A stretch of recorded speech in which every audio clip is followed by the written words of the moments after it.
welcome to our daily vlog.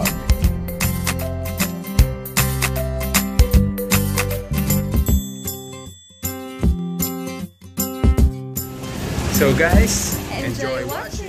Good morning! Sorry guys, di ako nakapag... Ay, teka lang. Sabi niyo yung necklace ko. Di ako nakapag-vlog kanina kasi nga, sakto lang gising ko. Wala akong time talaga mag-vlog. And, kinapalan ko pala kilay ko ngayon. Wala lang. Trip ko lang. And, mag-dress ako. Tapos, wedge. Basta, mag-prepare muna ako ng coffee namin ni Heinz. Tapos, kakain kami.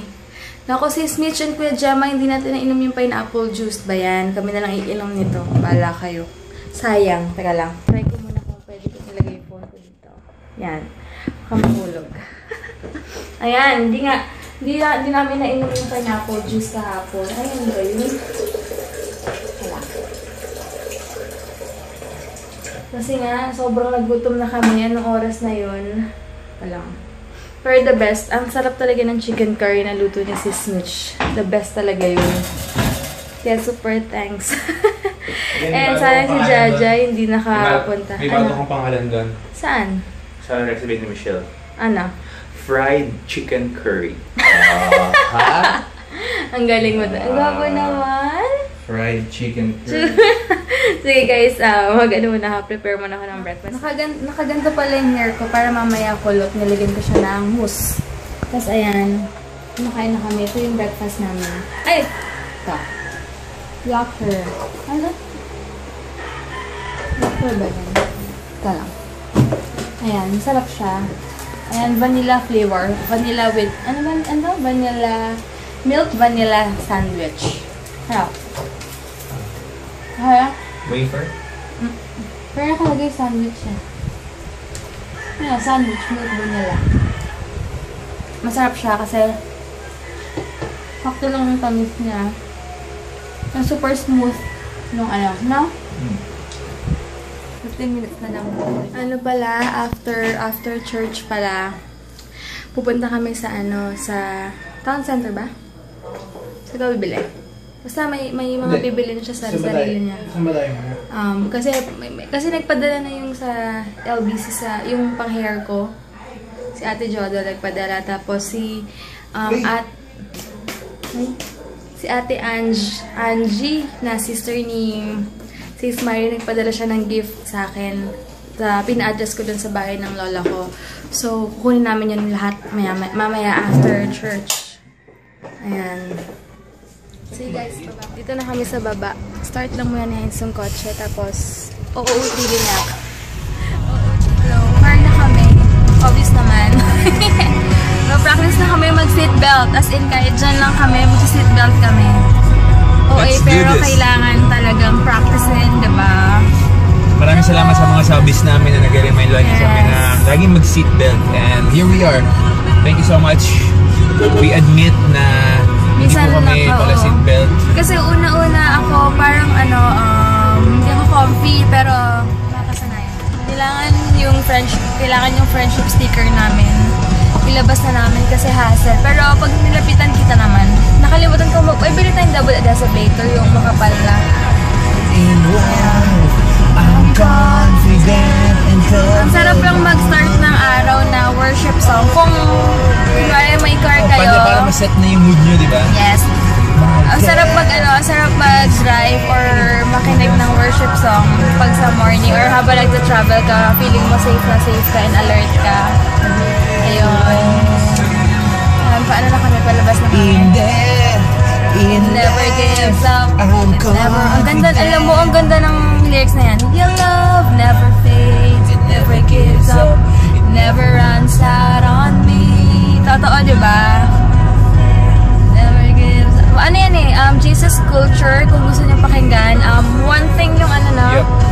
You can watch it out guys sa YouTube. Yes, watch it, I promise you guys will be blessed. Ang ganda. Ang ganda. And sobrang ganda ang song talaga. Pag for God talaga, ang ganda. Nakaka-relax. Sige guys, so yan. Anong oras na ba? 10:15 na. We still have 45 minutes pa. At least, lahat tayo aga-aga namin. Pero okay lang, may time kami maglakad. Maglakad-lakad muna. Yan. Palabas na kami. Kailangan talaga pa nagdadrive ka, mahaba pasensya mo eh. Ayan daw, may perya daw dyan. Ang saya lang oh, bingo-bingo. Ano ba yung ingay dyan eh? Nakakamiss kasi meron sa Pag-asa dati, malapit kila Mama Perya. Yung perya. Yung maghuhulog ka ng perya doon, siya.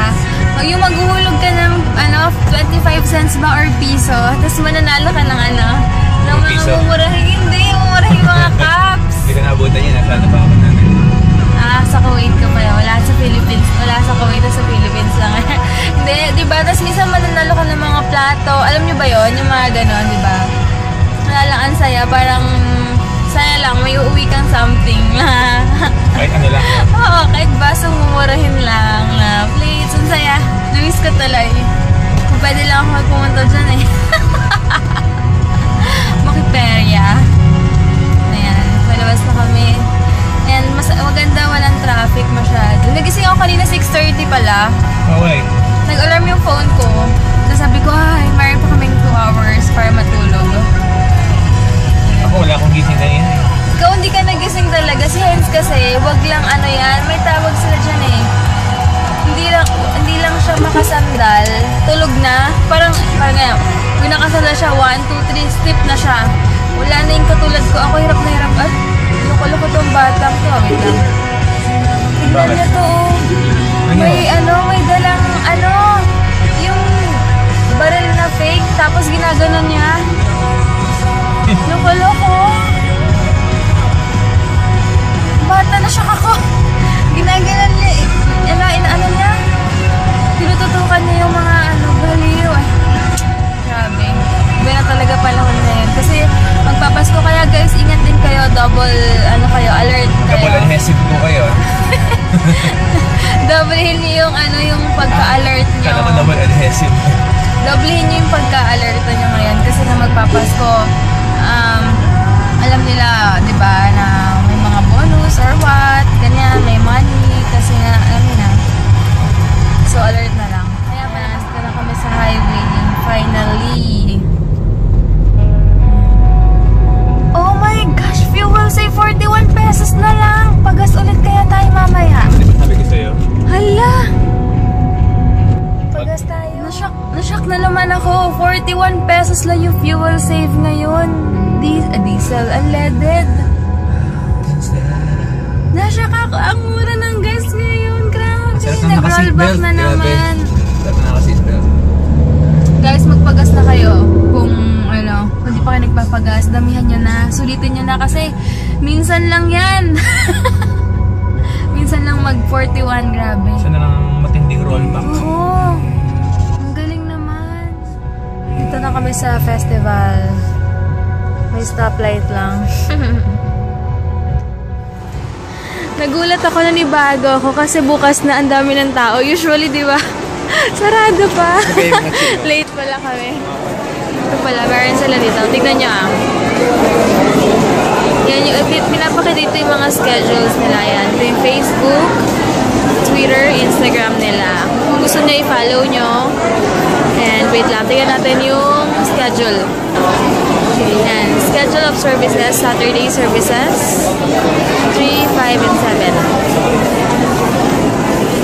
And then, Sunday, yan, 9, 3, 11, 5, 1. Ready to worship the Lord? Kailangan buhay na buhay ang mga nito. Come on! Let's praise the Lord! To the world, the Lord has come. Let earth receive the King. Let every heart prepare Him room. And heaven and nature sing. And heaven and nature sing. And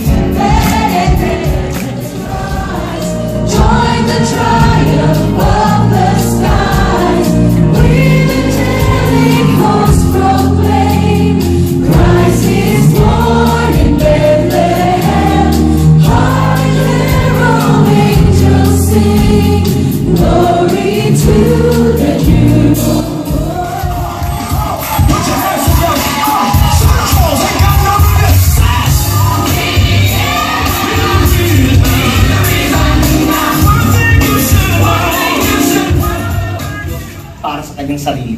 Okay? It's always for us. Why? Because God loves us so much.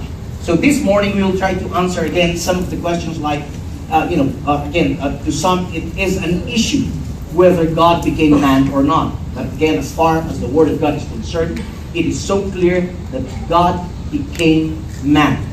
And for what reason? Mamaya we will hear and we will read from the Word of God why God became man.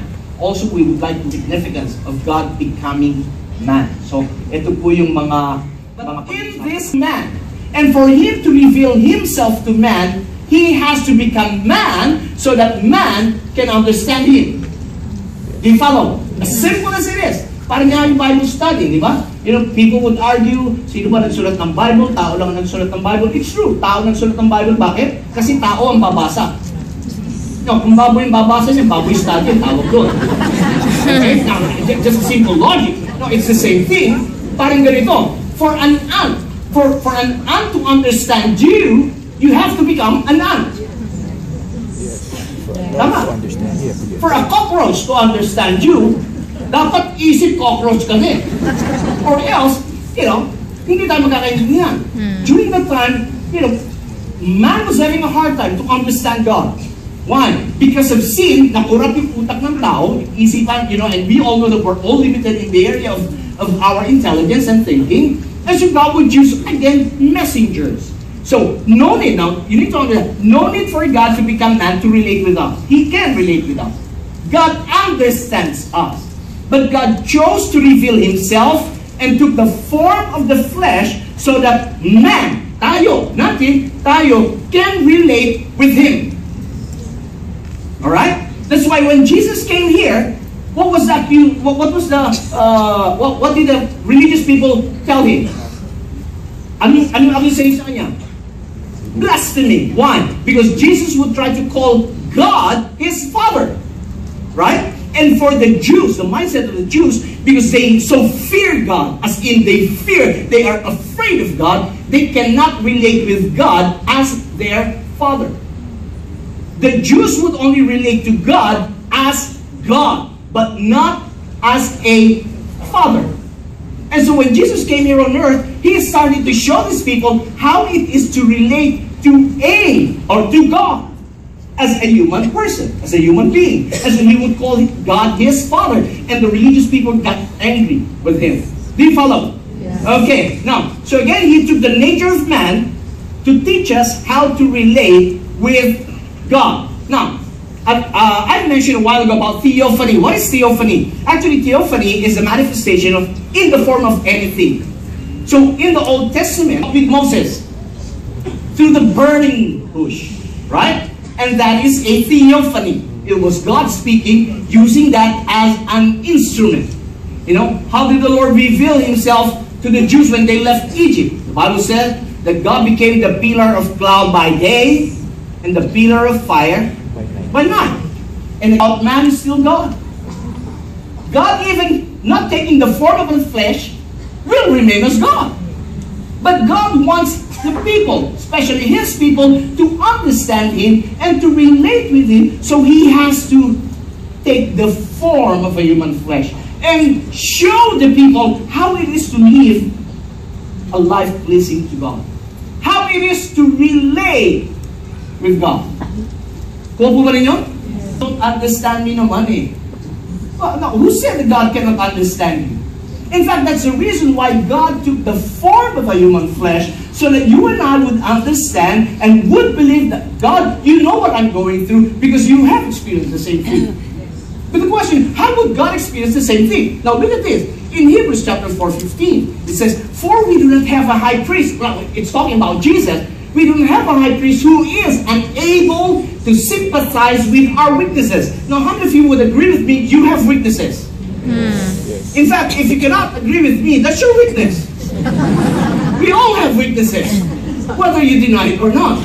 And the good news is that this high priest, this Jesus who is our high priest, can sympathize with us. Why? Because He knows our weaknesses. Why?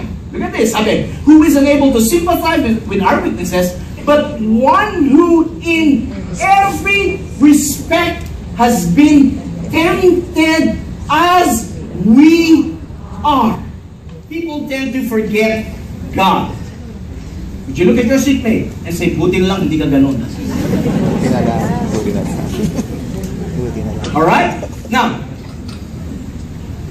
sometimes, I don't know about you, but sometimes, maybe some of us here, we have experienced that people have abandoned us.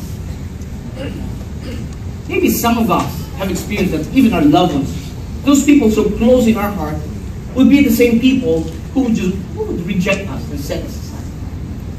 Now, in spite of this, we thank God because He's always there to be with us. I mean, people may be against you, but as long as you know that God is not against you, it's more than Correct. Yes. Amen. The simple revelation that God is always with you. And the Bible says, if God is with you, who can be against you? I mean, labanan ka na ng sinumang tao.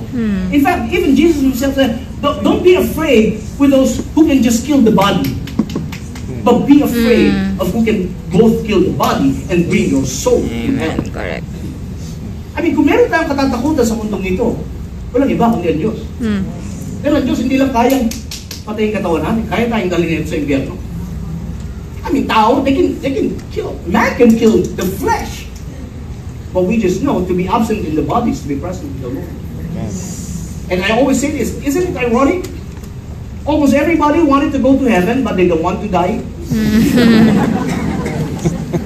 Feeling nila sila si Elijah.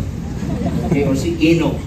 But anyway, so again, and we all know that Jesus is God who took the form of the flesh.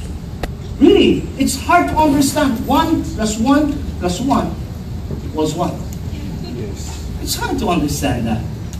And I don't have to really understand everything to put my trust in God. Because faith is just taking Him on who He is. Just like what the Bible says. That's faith. Many times we try to rationalize the things of God. We cannot, because we're limited. Amen. Kaya nga iba nasisira ang ulo. Hindi sa pagbabasa ng Bible, sa pag-rationalize. Alam ko kasi pagbabasa ng Bible, hindi nakakasira ng ulo. Nakakapagpatino ang sirang ulo. Isa na yung nakikita niyo yun. Are you still here with me? And so we need to understand it. Now, why is it important for us to understand this truth? Simple. Because, Luke even said that there is no salvation. Or salvation is in no one else. For there is no other name under heaven given among men by which we must be saved. No other name. Victory cannot save you. Not because you're attending Victory or whatever religion you're attending. It doesn't mean that you're going straight to heaven. No! It was not your religion that was nailed on the cross. It was not your religion. In fact, listen to this. In fact, God did not send any religion, so to speak. He sent His Son. What He wants is a relation, not a religion. Because every religion will have their own belief. It is to their own according. Ayon sa kanila. And so, what the Father gave is Jesus. Your favorite pastor cannot save you. Even if you call the office, sino mag-preach ng 11? That's no bearing. Kahit mag-preach dito yung mule, as long as you talk about God, about Jesus, about the gospel, I'm fine with that. Tignan mo katabi mo, buti lang hindi ikaw yung sinasabi ni Pastor. Given under heaven, by which man can be saved, except the name of Jesus. Ayan, kakatapos lang service. Ouch! My ground! Pupunta kami ngayon sa USPA Polo. Kanina sa Heinz lang yung bagong polo niya. And basta, i-share ko na lang sa inyo later. Ito na kami sa Polo. May sale sila. Tignan natin. Oh, ganda. Yung mga polo nila. Maganda. Simple lang. Lakad kami sa dulo. Nakabili naman siya ng polo niya. Ayan, doon pa pala kami nakapark sa pinakadulo. Punta kami sa Starfinder. Titingin ng salamin si Heinz kasi naupuan niya yung malaki niyang salamin. Yan. Bibili kami siguro ng frame, tapos yung lens niya dati, ipapa-reshape na lang namin. Starfinder. Yung mga available na lang. 500 lang. Ganda ng weather, oh. Nakaka-relax lang. Ayan. Sa ano na kami, ATC na kami kakain. Anyway, sa Banapol nag-crave si Heinz. Tawag dito, gusto ko dun. Ang ganda ng message kaya, di ba? Lagi kong nire-remind, hindi naman lagi or what, or nag-repost ako ng mga post na wag lagi isipin yung ibang tao. Katulad kami, ako, vlogger ako. Hindi naman lahat magugustuhan ako, hindi lahat may ayaw at may gusto sa akin. Pero parang wala akong care kasi basta as long na nakashare ako, tama yung ginagawa ko and na-share namin yung word ni God or what, wala akong pake. I mean, di ba, masaya ako, parang ganun. So, dapat kayo rin lagi nyo yung isipin na wag tayo, right. wag nyo i-please lagi yung tao, i-please nyo si God. Hindi, ayun nga, I mean, di ba, gumawa kayo lagi. Ipan mo sa akin. Sige nga. You cannot please everybody, guys. Everyone knows that. You cannot please everybody. So, don't go ahead and, try so hard or try too hard to go ahead and try to please everybody just to go ahead and just to belong, kumbaga, just for you to belong. Like for example, let's say nag-yoga sila, just to belong to that group you have to smoke too, even if you're not smoking. So that's not the thing. Now ngayon, since she's saying na nagvo-vlog siya and everything, and that she always says na dapat you don't think about what others might think of you. You don't need to hindi mo kailangan mag-care sa kung ano isipin ng iba. You know what, kahit na let's say kamag-anak mo, kahit na sino pa yan, hindi kasi supportahan, they go ahead and stab you at the back and everything, but you know that Jesus is there for you, that God is there with you. That's more than enough. That's more than enough. And sabi ko nga, and sabi rin doon, mga message na mag-invest tayo kay God, wag sa ibang tao. Totoo nga naman. Hindi mo lang makikita ngayon, or sabi nga, wala agad yung kapalit na invest mo or what, pero in the future. Yeah, and just to add on that, diba, sinasabi na ni Debbie na you don't need to invest. I mean, if there's one thing that you'll invest while you're here on earth, that is to invest in your soul. Because as far as the bodies, as far as your soul is concerned, basically this body, this flesh, sabi nga ni Pastor Sunny, will die out or will rot out eventually. But what about your soul? Where will your soul spend its eternity? Two things, or two places, in hell or in heaven. And we're not talking about 1,000 years. We're not talking about 2,000 or 3,000 or 1 million or 2 billion or 3 billion years. We're talking about eternity. We're talking about forever. Where will you spend your forever? So while you're here on earth, you better go ahead and choose, or you better make up your mind, where do I want to spend my eternity? And the choice is yours. I mean, sabi nga nila, diba, the message is there, free ang church, free, God uses pastors and other preachers out there to go ahead and reveal himself, or sabihin ang gusto niya sabihin. Kasi technically at this present time, God cannot go ahead and talk to us face to face. So what he does is he uses pastors, preachers, and everyone to go ahead and deliver what he wants to say sa atin, di ba? So nasa sa inyo yan kung the church is for free. It's free 1 hour. So if you want to go ahead really and invest in yourself, invest in changing your mindset, your closed mindset, go ahead, go to church just for. Ayun, nalubat ako. So yun nga, invest kay God, hindi sa ibang tao or what. So yun lang. Ano nangyari? Hindi natapakan yung clutch. Ayun, yun lang. Kaya ang ganda rin ng message kanina para rin i-remind, lalo na rin sa akin as vlogger or what, diba? Kung mayroon man akong nagagawa or nasa-share sa inyo, hindi ko yun nilalagay sa ulo ko or what na ayoko yung glory. As in, glory to God lagi. I mean, yun lang like ko iniisip na kung may napapansin kayo or what, ibig sabihin, doon ko rin nare-remind yung sarili ko na, may nagagawa pala siguro akong something. Kaya, thank God kasi binibigyan niya ako ng wisdom or skills or what para nga ma-share din sa inyo and ma-spread yung good vibes. It gives you the ability. Yeah, kaya nga. So, yun lang. And punta na kami ng ng town. Napadaldal na naman kami ng sobra. Napasarap na naman kami. Ewan ko, ba't ganun? Parang share tayo. Parang hindi na natin alam. Ang dami natin kasasabi. Sarap kasi kay Gede. Pero sana may kayo, may natutunan. Diretso. Sana na-enlighten kayo or what sa mga pinagsasabi namin. Big word. Yes. So, yun lang. Sana walang traffic. And ang ganda ng weather ngayon. Ito kami ngayon dadaan sa likod kasi magta-town center kami. Ang ganda naman dito. Buti hindi ka nag-react. Ay, hindi na tayo. Hinintay ko na. Hindi, naalala ko agad na magta-town tayo. Kala mo Ito na kami. Walang traffic and super linis ng kalsada. And smooth na yung kalsada dito. Kalsada. Kalsada. Ito na kami sa likod. Thank God, at may umalis. Para sa amin talaga to. Lakad na kami. Date. Hindi na yan. Paano to lalabas? Galing nga, may cold stone na dito. Ang cute. Wait lang. Alam ko yung seat. Daming tao.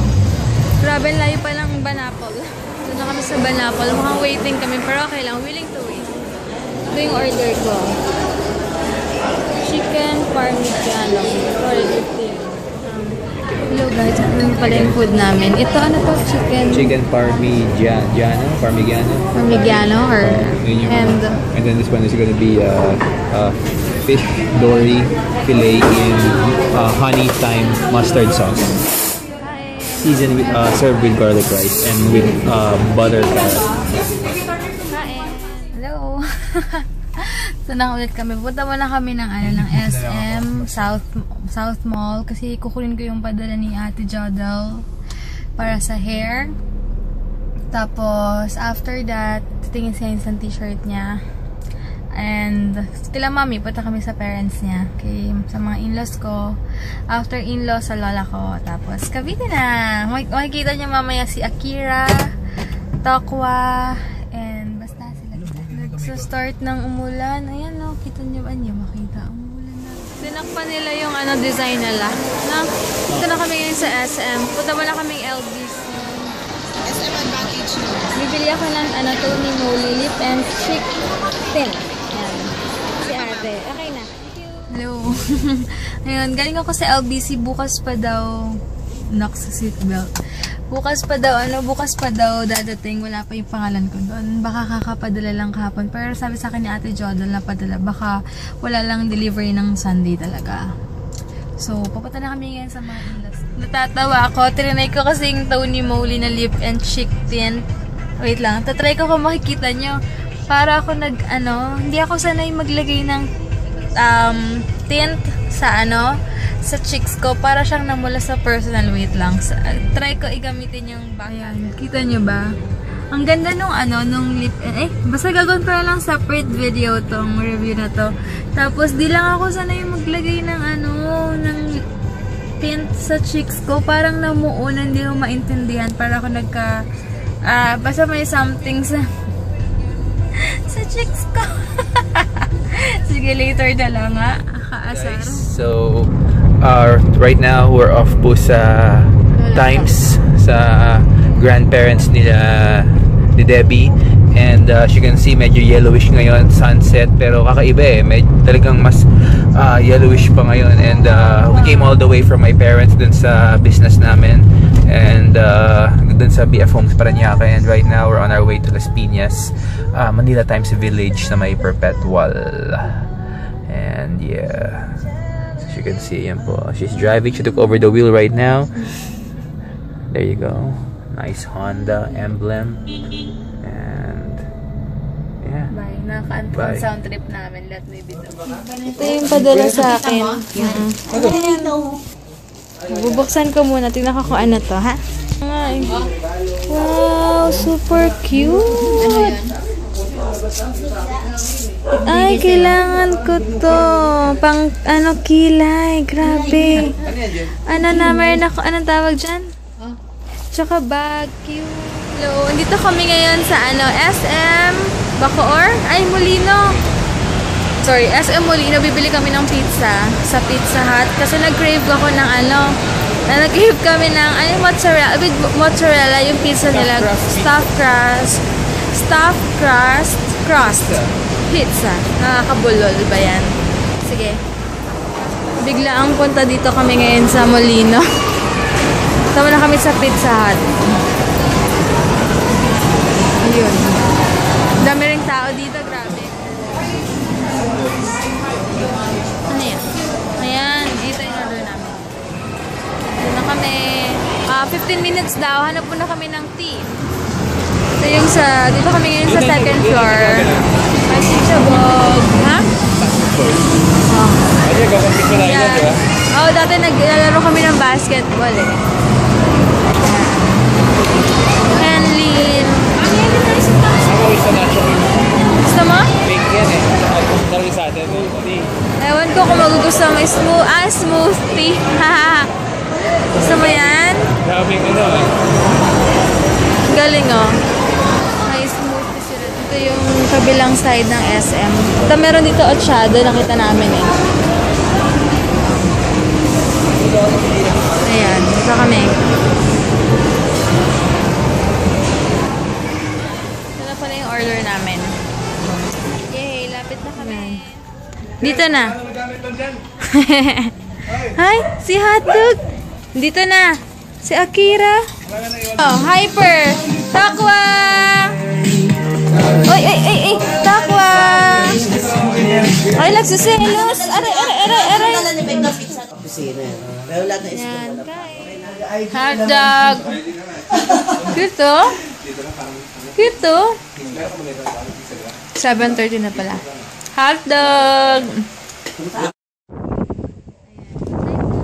End ko na yung vlog ko. Bukas na lang si Toko. Ayun oh. Papatira ko yung siguro Buntis kasi siya. So, bukas na lang. Ayan si Buttercup. Buttercup, bye-bye ka. Bye, night. Night time, bukas na lang. Jel, good night na. Thank you for watching, guys. Yes, magbabanding muna kami. Magkukwentuhan muna kami. Wala lang nangitim. Ayos na. Pero hindi ang ganyan kaitim sa personal. Dito lang kasi sa akin no ilaw. So, Kaka-workout lang. Nag-jogging sa umaga to eh. Expensive. Kaka-workout lang kasi kaya medyo nangitim.